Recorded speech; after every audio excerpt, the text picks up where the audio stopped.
va a salir un avión chiquito. No sé si lo ven. Allá, miren, ahí.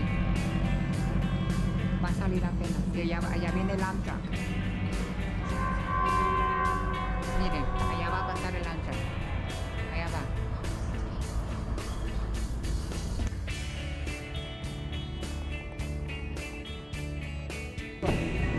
Aquí está. Esta es mía, la voy a meter a lavar. Y esta es mía. Estas son así de grandes. Y aquí es donde pagas con tarjeta de crédito o vas a pagar con monedas. Aquí. ¿Dónde vas a cambiar dinero? Aquí. O aquí es en donde metes dinero, te dan una tarjeta.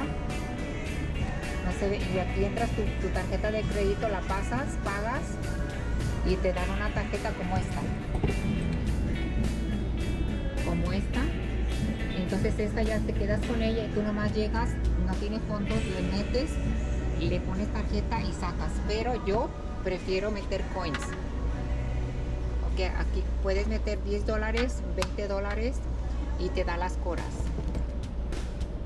Miren, aquí están los refunds, los puntos, y aquí se dice la ciudad donde está, Burbank, California, y así está la de grande, miren.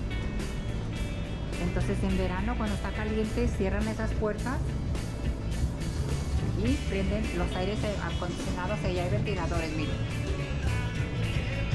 Hay televisiones, aquí hay wifi, hay todo. Está muy grande todo, chicos.